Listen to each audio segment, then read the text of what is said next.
Empezamos con 102. Grandes cosas Cristo ha hecho para mí.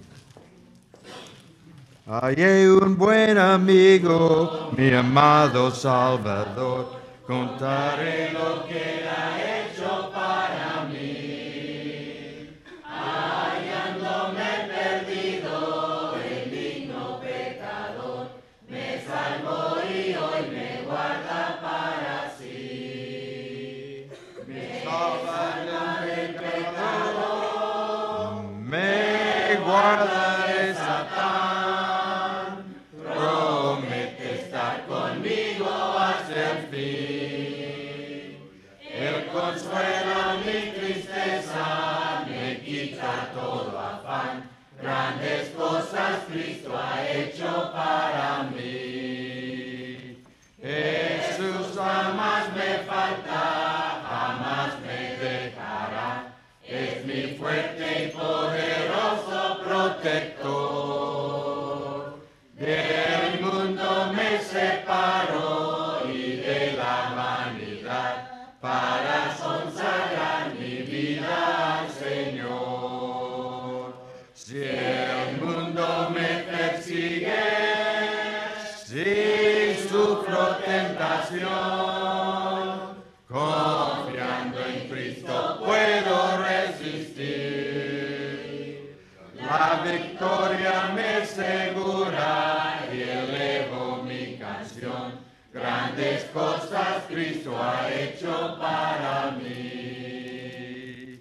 Yo sé que Jesucristo muy pronto volverá y entre tanto me prepara un hogar. En la casa de mi Padre, mansión de luz y paz, el creyente fiel con él ha de morar.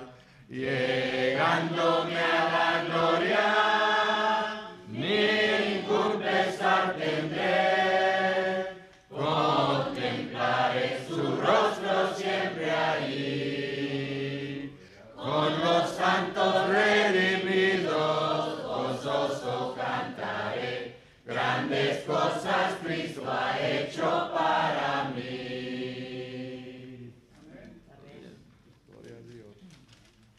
89. Grande gozo en mi alma. Grande gozo en mi alma hoy, pues Jesús conmigo está, y su paz que ya donde estoy, por siempre durará. Grande gozo, cuán hermoso, paso todo el tiempo bien feliz, porque veo de Cristo la sonriente faz, grande gozo siento en mí. Hay un canto en mi alma hoy, melodías a mi Rey. En su amor feliz y libre soy, y salvo por la fe. Grande gozo, cuán hermoso, paso todo el tiempo bien feliz, porque veo de Cristo la sonriente paz, grande gozo siento en mí. Paz divina a mi alma hoy, porque Cristo me salvó. Las cadenas rotas ya están, Jesús me libertó. Grande gozo, cuán hermoso, paso todo el tiempo bien feliz, porque veo de Cristo la sonriente paz, grande gozo siempre.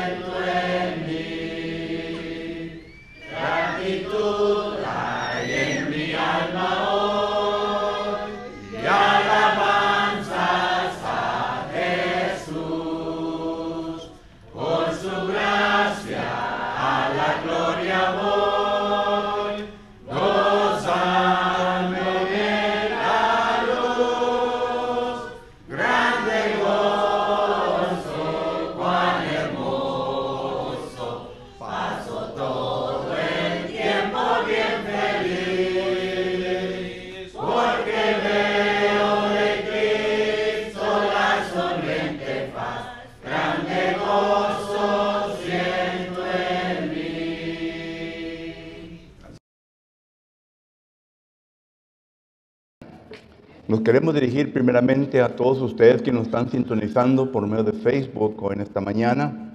Estamos contentos porque ha tomado el tiempo para estar con nosotros mediante esta tecnología.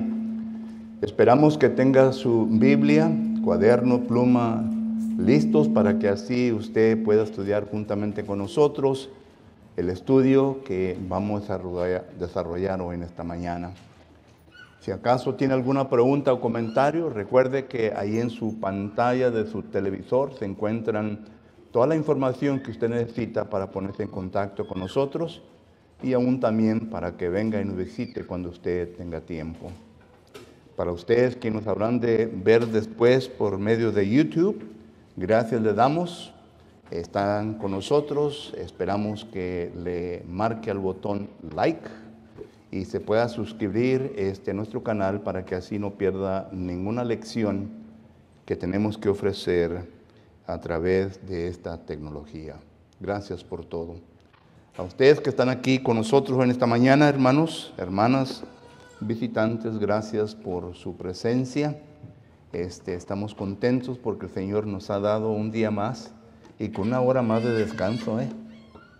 Le dije a mi esposa en la mañana, una hora de descanso, yo creo que este edificio va a estar lleno ya temprano. Pero me equivoqué, hermano. Pero gracias a Dios, ¿verdad? Que estamos todos aquí presentes, listos para estudiar la palabra de Dios. Antes de empezar nuestro estudio, tengo varias cosas que aclarar. Número uno, vamos pues a empezar el libro, el estudio de Apocalipsis. Y estamos en el capítulo 11. Y estamos viendo versículos 1 y 2. Un breve repaso para aquellos que no estuvieron con nosotros la semana pasada, estudiando estos versículos. Voy a poner punto número 1, resumen. Primeramente estuvimos viendo que el versículo, o más bien el capítulo 10 y 11, son capítulos de interludio. ¿Qué quiero decir con esto? Que son capítulos que vienen a establecerse antes de que empiece lo siguiente o la continuación de lo que estaba hablando el autor. Y usted recuerda bien que de la sexta trompeta,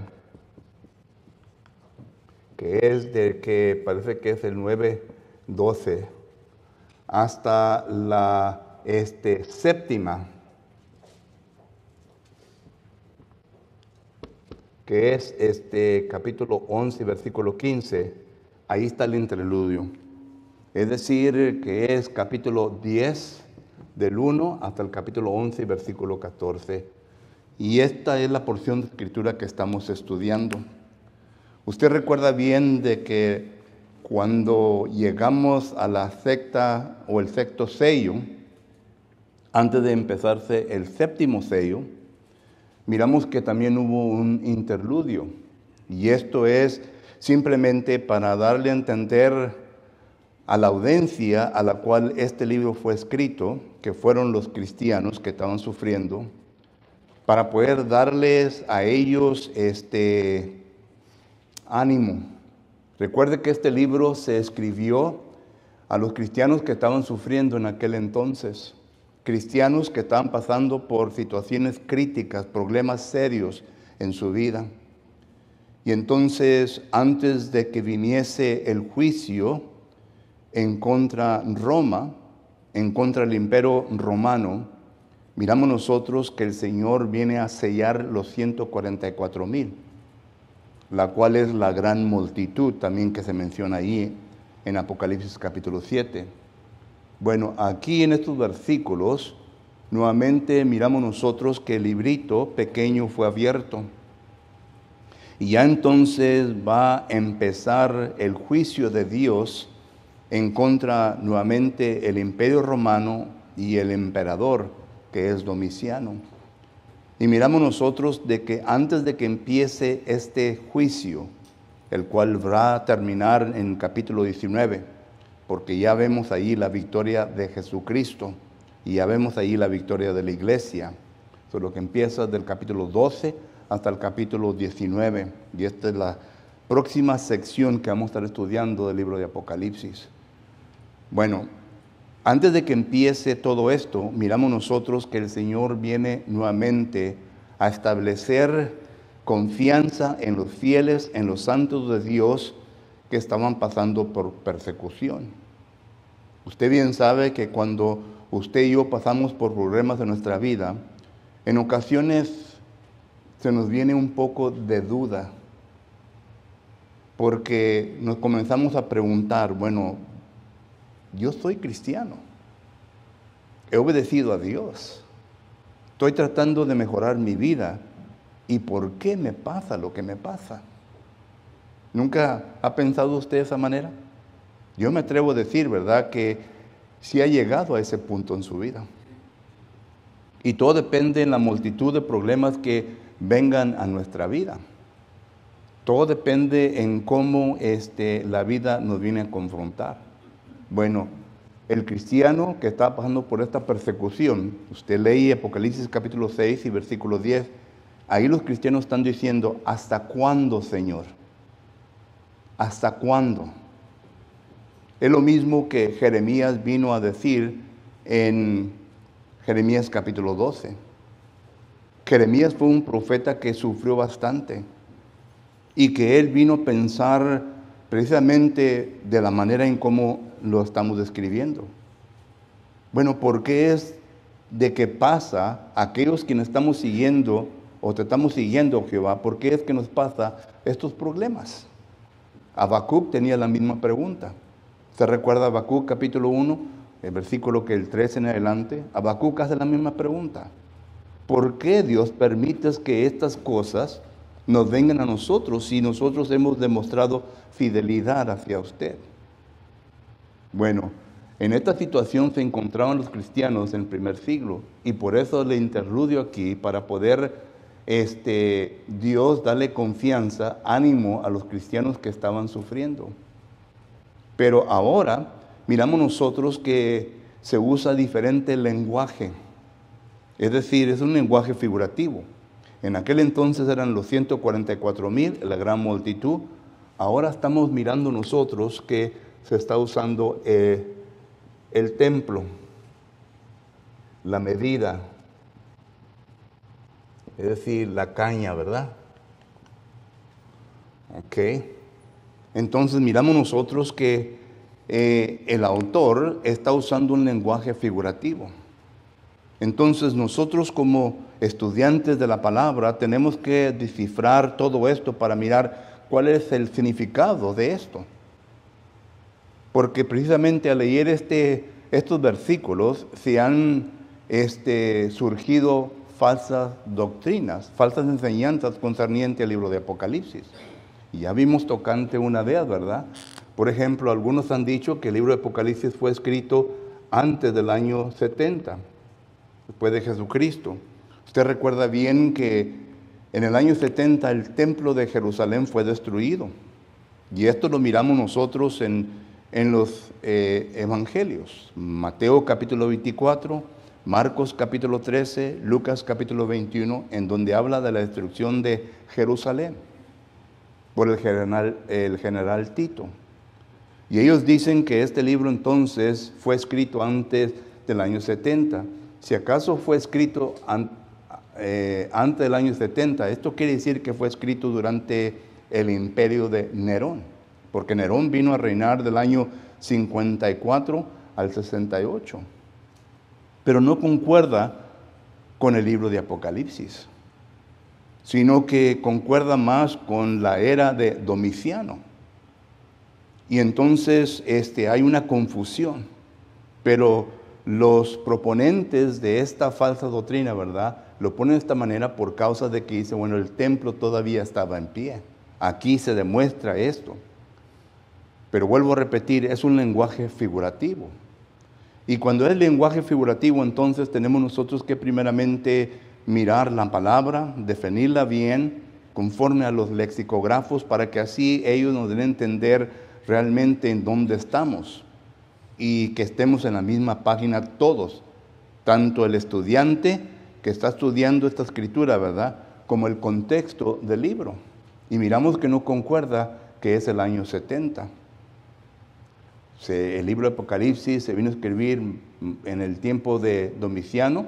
Domiciano vino a reinar del año 81 al 96. Solo que entonces miramos, ¿verdad?, que esto no está concuerdo al contexto. Entonces el templo se tiene que significar algo diferente. Y para esto, pues, vamos a las definiciones. A las definiciones necesarias. Y miramos primeramente, ¿verdad?, que el templo físico es la palabra griega esta, Gerón. Y esta palabra se refiere a un templo físico. Se refiere al templo que Salomón vino a construir, 1 Reyes capítulo 6, Segunda de Crónicas capítulo 13. Entonces miramos nosotros, miramos nosotros entonces que es un templo físico. En Juan capítulo 2, versículos 19 y 20, donde se habla el templo de Herodes, ¿verdad?, también se usa esta palabra, templo. Esta palabra no es la que se usa aquí en Apocalipsis, sino que tenemos la palabra naos. Y esta palabra significa santuario, es decir, el santuario de Dios. Y cuando ya entonces entendemos bien que la palabra templo en Apocalipsis capítulo 11 es la palabra naos, nos estamos refiriendo al santuario del Antiguo Testamento.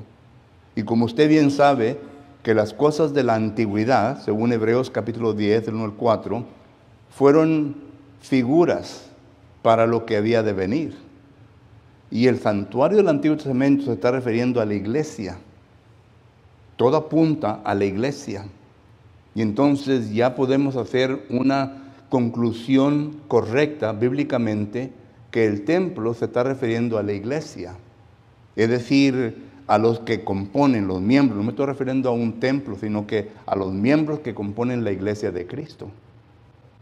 Entonces la iglesia de Cristo debía ser medida por una caña. Dios la iba a medir. Esto quiere decir y nos da a entender que Dios está protegiendo. Es la protección de Dios sobre su iglesia. Y esto es lo que le está inculcando a los lectores, a la audiencia de este libro, que Dios es quien la va a cuidar. Y claro, sabemos, ¿verdad?, que si uno está con Dios, ¿quién contra Dios? Todo esto es bíblico. Romanos capítulo 8, versículo 31. Si uno está con Dios, ¿quién contra nosotros, verdad? Primera de Juan capítulo 4, versículo 4. Mayor es el que está en nosotros que aquel que está en el mundo. La iglesia de Cristo tiene la protección de Dios. Y Dios la va a cuidar. Si acaso uno permanece fiel hasta la muerte, Dios la va a cuidar. Y esto es el mensaje que estamos mirando en Apocalipsis capítulo 11, versículo 1 y 2. Que Dios es el que va a cuidar la iglesia o su iglesia. Y aquí es donde dejamos la semana pasada, para todos ustedes que nos están visitando hoy en esta ocasión. Pero entramos ahora algunas preguntas, ¿verdad?, que son importantes. Algunas preguntas que son importantes en este texto. Y vamos, ¿verdad?, a preguntas. La primera pregunta. ¿Qué significa, y hablamos de esto, ¿verdad?, el templo? Y claro que bíblicamente, y llegamos a la conclusión bíblica, ¿verdad?, que es la iglesia, es usted, soy yo. Eran los miembros que componían a la iglesia de Cristo en aquel entonces. Y el mensaje que Dios les da a aquellos cristianos en aquel entonces es el mismo mensaje que nos da hoy en día. No importa por lo que estés pasando, No importa por lo que habrá de venir, no importa de lo que venga en tu vida, yo estoy con vosotros hasta el fin del mundo. Pero lo que pasa, hermanos, es que nosotros en ocasiones no creemos eso. Somos personas de poca fe. Y la razón en por qué no llegamos a creer eso es por causa de que estamos bien metidos en la opresión, en el sufrimiento. Estamos pasando por unos tiempos tremendos. Yo he notado que cuando he confrontado a personas que están teniendo problemas serios en la vida, no están poniendo atención a lo que uno le está diciendo. No importa qué tan bonito le hables, no importa qué tantos versículos le estés demostrando, no te están escuchando. No están pensando, no están usando su intelecto porque están funcionando con sus emociones. ¿No entienden? Nosotros tenemos que entender entonces, ¿verdad?, esto, para poder ayudar a una persona que esté pasando por ello. Por eso digo yo, ¿verdad?, que cuando una persona está pasando por tiempos así, ¿verdad?, yo he mirado hermanos, ¿verdad?, que se sientan ahí y le abren la Biblia y están ahí leyéndole. Para algunos quizás eso tenga provecho, pero para las personas que están sufriendo, están agarrando coraje dentro de ellos. ¿Saben ustedes eso? Ahora usted puede discutir conmigo y decir, no, hermano, porque se le está enseñando la palabra del Señor. Sí, pero lo primero, hermano, usted tiene que entender el proceso por el cual pasa una persona cuando está en estas situaciones. Y lo primero que demuestra es que, anger, ¿verdad? Enojo. ¿Enojo con quién? Con Dios. Y es como que si usted le está poniendo fuego, ¿verdad?, o haciéndole gasolina al fuego. Solo que tiene que haber una táctica de parte de nosotros, los cristianos, para poder llegar a ese punto, en poder ayudarles a esas personas. Tenemos que entender esto. Y noten cómo Dios lo está haciendo. Dios está usando el lenguaje figurativo. Dios está usando el lenguaje figurativo, ¿verdad?, para poder enseñarles a ellos, ¿verdad?, de que yo estoy con vosotros. Y claro que quizás en ese tiempo algunos no entendían esto, ¿verdad? Pero esto es lo que Dios está haciendo. Solo que la primera pregunta, ¿verdad?, es, ¿qué significa el templo? Ya vimos eso, ¿verdad? La segunda pregunta, ¿verdad?, ¿qué significa el patio o el atrio?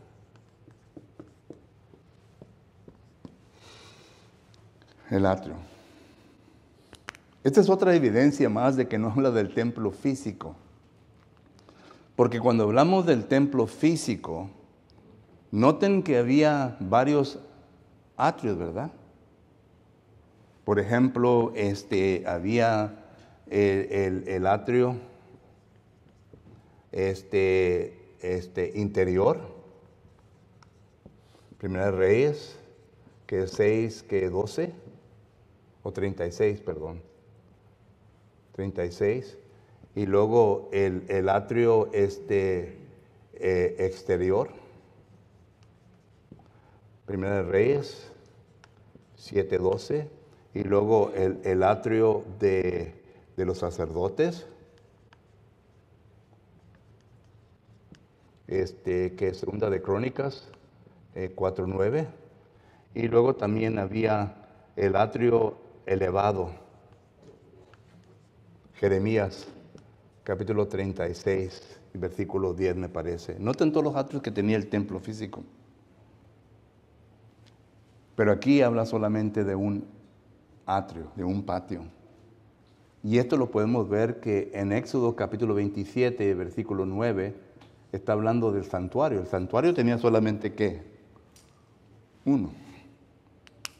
Y estaba apuntando para el oeste. ¿Ok? Solo que entonces miramos nosotros que este atrio, este patio, ¿verdad?, significa algo. Y dice aquí el versículo 2 lo siguiente. Apocalipsis capítulo 11, versículo 2 dice, pero el patio que está fuera del templo, déjalo aparte y no lo midas, porque ha sido entregado a los gentiles. Ahora, este es otro punto que los protagonistas, ¿verdad?, de la era 70 dicen que se refiere al templo, porque ellos lo vienen a combinar con lo que dice Lucas capítulo 21, versículo 24, en donde dice, ¿verdad? Bueno, nota lo que dice Lucas capítulo 21, versículo 24. Y aquí está hablando de la destrucción de Jerusalén. Dice Lucas capítulo 21, versículo 24. Dice, y caerán a filo de espada y serán llevados cautivos a todas las naciones, y Jerusalén será hollada por los gentiles. Y claro, ¿verdad?, que el que entiende la historia de todo esto y el lenguaje que Cristo aquí está diciendo, usted recuerda bien que aquí empieza la guerra de 3 años de los judíos. Empieza el año 67. Y tenemos que estudiar la historia para que entendamos todo esto, ¿verdad? Pero era la rebelión, se está rebelando los judíos en contra el sacerdocio y todo esto, ¿verdad? Y miramos nosotros que esto se refiere a Tito y a su ejército que vinieron y destruyeron toda Jerusalén. Y para esto, ¿verdad?, necesitaría que ir usted al historiador Josefo. Josefo explica detalle por detalle en cómo Tito pisoteó la ciudad santa y cómo hizo un escarnio allí de gente muerta. Y esto lo dice la palabra del Señor. Pero la pregunta es, ¿será esto el significado de Apocalipsis capítulo 11 y versículo 2? No. Porque si estamos mirando nosotros y somos consistentes con el contexto de que Dios está prometiendo de que Él va a estar al lado de los fieles, de los santos, y que los va a proteger, entonces quiere decir que Él los va a cuidar. Y la pregunta lógica sería, ¿qué es lo que Dios va a cuidar? ¿Qué es lo que Dios va a cuidar? Y esto, ¿verdad? Bíblicamente, la constatación está en Mateo capítulo 10 y versículo 28. Note lo que dice Mateo capítulo 10, versículo 28. Mateo capítulo 10 y versículo 28 dice la palabra de Dios lo siguiente. Mateo 10, 28 dice, y no temáis a los que matan el cuerpo, mas el alma no pueden matar. Dios está protegiendo ¿qué?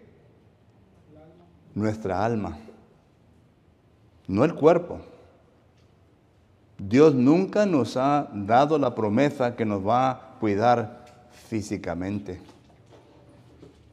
Porque aún en lo que estamos mirando, ¿verdad?, cuando vimos los juicios de Dios y ahora lo que estamos viendo aquí, va a haber algunos cristianos que van a sufrir muerte a consecuencia de lo que Dios está haciendo.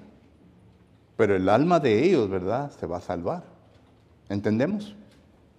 El alma de ellos se va a salvar. Es como hoy en día, ¿verdad?, sufrimos el COVID, algo terrible, que detuvo al mundo, detuvo a todos, ¿me entiendes? Y yo conozco personalmente amigos predicadores que murieron, fallecieron. Y usted seguramente conoce hermanos también que vinieron a fallecer. Hermanos fieles, hermanas fieles, ¿verdad?, pero murieron a consecuencia de esta enfermedad. Pero el alma, bien. Solo que esto es lo que estamos viendo aquí. Entonces, ¿qué significa el patio? Todavía no llegamos a esa conclusión. Hemos llegado, ¿verdad?, a qué es lo que no significa. No significa el alma. Entonces, el patio significa algo más. El patio significa a nuestro cuerpo.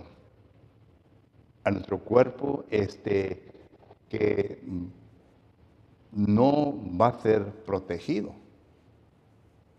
Si acaso nosotros fuéramos protegidos nuestro cuerpo, entonces ya entráramos a una enseñanza diferente, ¿verdad? Una enseñanza equivocada. ¿Qué es lo que protege totalmente el cuerpo? Físicamente. Dios, ¿verdad? Hablamos de esto el miércoles. Hay la inspiración plenaria y la inspiración, ¿verdad?, total. Cuando el Espíritu Santo habita en nosotros, somos protegidos totalmente. Cuando habita en nosotros. Pero el Espíritu Santo no habita en nosotros, sino que habita por medio de la palabra. Eso quiere decir que nosotros vamos a sufrir físicamente. Mira nomás cómo andamos nosotros, ¿verdad? Algunos muy apenas podemos caminar. El cuerpo se va desgastando. ¿Pero qué es lo que se va renovando? El alma, el hombre interior. El cuerpo se va desgastando. Eclesiastés capítulo 12 nos da un cuadro, un retrato a dónde vamos a llegar. Se nos va la vista, se nos caen las muelas, quedamos ya sin dientes, etcétera, etcétera. Pero ahí un lenguaje figurativo. Pero llegamos a ese punto. Entonces, esto es lo que significa el patio. El atrio significa nuestro cuerpo físico. Y Dios le está diciendo a los cristianos, no te preocupes por lo físico. Mi preocupación no es por lo físico, porque ustedes son solamente peregrinos en este mundo. Están de pasada, están pasando. Lo importante es el alma de ustedes. Esa es la que deben de cuidar, esa es la que deben de proteger. Y por eso es que cuando predicamos y enseñamos, se enseña el plan de salvación, porque el plan de salvación es aquello lo cual nosotros como seres humanos necesitamos en nuestra vida para poder quitar los pecados que han manchado nuestra alma. Es cuando la sangre de Cristo Jesús viene a tener contacto con nuestra alma y nuestra alma queda limpia. Se borra todo. Lo único que puede quitar el pecado del alma, ¿verdad?, es la sangre de Cristo Jesús en el bautismo, en las aguas del bautismo. Y claro, ¿verdad?, que el agua no tiene ningún poder. Primera de Pedro capítulo 3 versículo 21 dice, el bautismo que hoy nos salva, no quitando las imperfecciones de la carne, noten, no quitando las imperfecciones de la carne, sino que dándonos una aspiración de una buena conciencia hacia Dios. Y esto es lo interior, el alma. Ya entonces hay una satisfacción que ya se ha quitado lo que nos ha estado oprimiendo, el pecado. Porque el pecado oprime. Viene a hacernos, ¿verdad?, nuestra vida pesada. Eso lo habla Hebreos capítulo 12 y versículo 1. Solo que entonces, esto es lo que Dios está tratando de comunicar a la iglesia en aquel entonces. Ustedes manténganse fiel, ustedes manténganse firme. ¿Recuerdan el mensaje que Dios les da a las 7 iglesias de Asia? El mismo mensaje, manténganse firmes. Yo tengo algo contra ustedes. ¿Y qué le está diciendo? Manténganse firmes. Manténganse firmes, no vengan a manchar sus vestiduras blancas. Y esto es el mensaje que Dios le está dando. Solo que, ¿qué significa el templo? La iglesia. ¿Qué significa el patio? Nuestro cuerpo físico, que se va a decavar. Pero el alma vivirá para siempre. Recuerde, cuando nosotros muremos, hermanos, que somos compuestos por una tricotomía, ya he hablado de esto antes, cuerpo, espíritu y alma. El cuerpo, Eclesiastés 3:20, dice que se va al polvo a la tierra. Eclesiastés 12, 6 y 7 dice que se va a la tierra.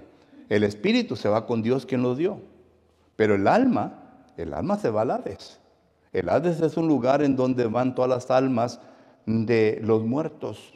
Y en el día de juicio, cuando Jesucristo regrese, Apocalipsis capítulo 20, versículo 15, dice que la muerte y el Hades entregarán, dice, sus muertos. Es decir, el alma, para que sean juzgadas delante de Dios. Eso es lo que va a ser juzgado. Y todo depende en las obras nuestras aquí en la tierra. Si fueron malas o si fueron buenas. Pero esto es lo que significa. Entonces, el tercer punto. O la tercera pregunta. ¿Qué significa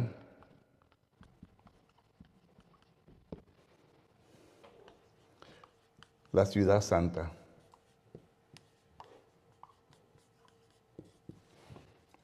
Porque ahí mismo en Apocalipsis, nota lo que dice el versículo 2 nuevamente. Dice, pero el patio que estaba fuera del templo, dejarlo aparte y no lo midas, porque ha sido entregado a los gentiles. Y ellos hollaron la ciudad santa. ¿Qué significa? Noten que el templo, esta palabra templo es sinónimo a la ciudad santa. Pero muchos, vuelvo a repetir, que están enseñando la doctrina del 70, ellos le van a enseñar en dónde habla también de ciudad santa, que es Jerusalén, y es lo físico. Y claro que sí, vuelvo a repetir, lean el contexto, entiendan la historia detrás de todo esto para que puedan mirar correctamente cuál es la interpretación. Pero dice la ciudad santa. La ciudad santa viene a ser la iglesia también. Y esto lo podemos comprobar bíblicamente. Por ejemplo, en Gálatas capítulo 4 y versículo 26, note lo que dice el apóstol Pablo concerniente a la iglesia. Gálatas capítulo 4 y versículo 26 dice así. Gálatas capítulo 4 y versículo 26 dice, mas la Jerusalén, la de arriba, la cual es madre de todos nosotros, es libre. Aquí se está refiriendo a la iglesia, a la ciudad santa, que es Jerusalén. Ahora fíjese lo que dice Hebreos capítulo 12, versículo 22. Hebreos capítulo 12, versículo 22 dice la palabra de Dios, sino que os habéis acercado al monte de Sión, a la ciudad de Dios vivo, Jerusalén la celestial. Jerusalén la celestial, a la compañía de muchos millares de ángeles. Dos versículos que demuestran la conclusión bíblica concerniente a la ciudad santa, que quiere decir, ¿verdad?, que es la iglesia. Y vuelvo a poner aquí, ¿verdad?, Gálatas 4, 26 y Hebreos 12, 22. Todo lo que se refiere a la iglesia, nomás que ya cambia de iglesia, cambia ahora a ciudad santa. Y otra vez, lenguaje figurativo. Entonces ya llegamos a la última parte. ¿Qué significa por ejemplo, aquí dice en Apocalipsis capítulo 11, versículo, la última parte del versículo 2, dice 42 meses. ¿Qué significa?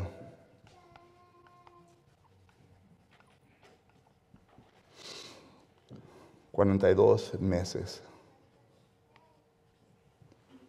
Pues es un tiempo de opresión, un tiempo de sufrimiento. Este lenguaje lo va a ver, por ejemplo, cambia. Por ejemplo, en Apocalipsis capítulo 11, versículo 5. No, versículo 3 dice, y daré a mis 2 testigos, lo que vamos a estar estudiando la próxima semana. ¿Quiénes son los 2 testigos? Que profeticen por 1270 días. Es el mismo lenguaje. 1270 días.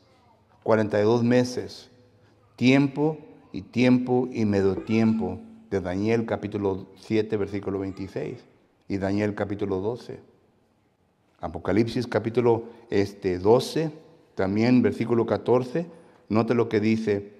Y se le dieron a la mujer las 2 alas de la gran águila para volar de delante de la serpiente al desierto, a su lugar donde es sustentada por un tiempo y tiempos y la mitad de tiempos. Es el mismo lenguaje. Es lo mismo. No hay ninguna diferencia. Y es el tiempo de sufrimiento. Punto. Ahora, ¿qué tanto tiempo sufrieron los cristianos en el primer siglo? Pues recuerde que el alivio para los cristianos no vino hasta el tiempo de Constantino. Ya estamos hablando del año 325 por ahí. Cuando Constantino quiso reunir a todas las religiones en una sola. Constantino dicen que se convirtió al cristianismo, pero no fue miembro de la Iglesia de Cristo. Se convirtió al cristianismo y por lo tanto su corazón se ablandó un poco, paró la persecución. Pero noten, estamos hablando aquí del año de 81 hasta el año 326. Solo que 42 meses incluye todo ese tiempo. Pero vuelvo a repetir, es un tiempo que incluye la persecución. Punto. Pregunta o comentario, hermanos. Muy bien explicado. Mande. Muy bien explicado. Gracias, hermano. Mande. En el número 4 es el atrio. ¿Y qué es lo que la palabra que sigue? ¿Qué puse para el 4? El 4 es este, hermano. No, el número, the number 4. Elevado. Elevado. Sacerdote. Elevado. Exterior, interior. Interior, exterior, sacerdote, elevado. Elevated. Elevated. El pasaje, el libro. Jeremías 36:10. Ok. Elevado. En vez de escribo en inglés, hermano, en vez de escribir en español, en vez de escribir en griego y en vez de no sé lo que estoy escribiendo. Got it.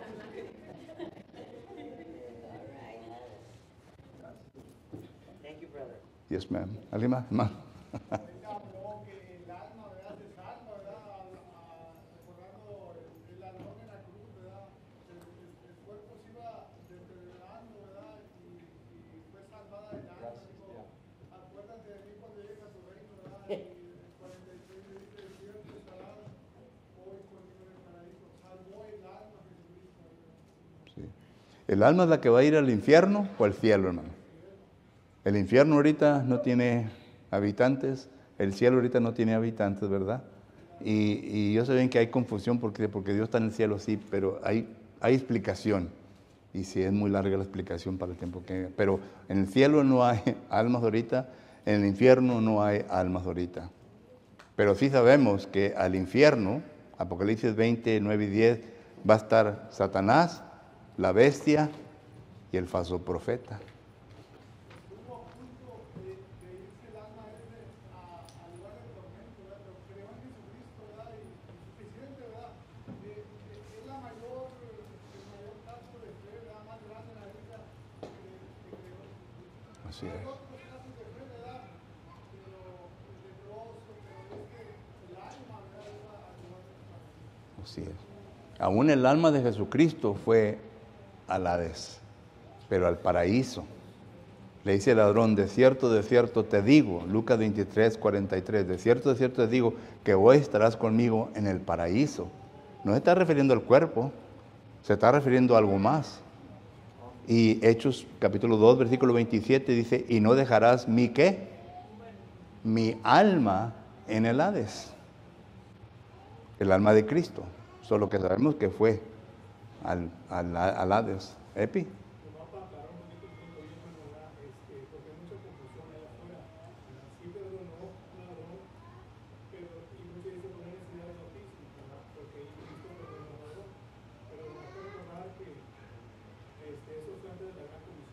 Oh, sí.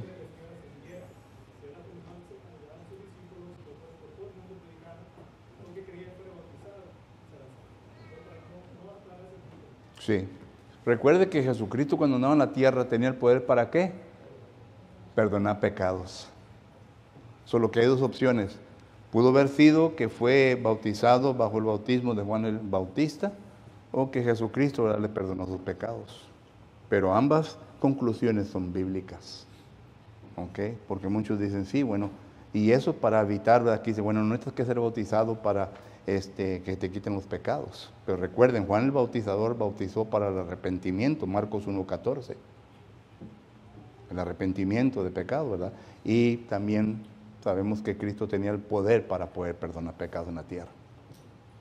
¿Alguien más? Yes, sir. Para aclarar, a ver si estoy incorrecto o estoy equivocado. En el Hades también ya hay diferencia. Los que van a ir al infierno ya están siendo tormentados y los que van a ir al cielo, ¿no? Según, corrígame, estoy equivocado, Sí. según el versículo ese de Lucas. de Rico y Lázaro. Lucas 16, 19 al 30. Correcto. Ok, el tiempo se me terminó, hermanos. Gracias por su presencia. Y vamos a tomar un pequeño receso y luego entramos en nuestro culto en esta mañana. Gracias.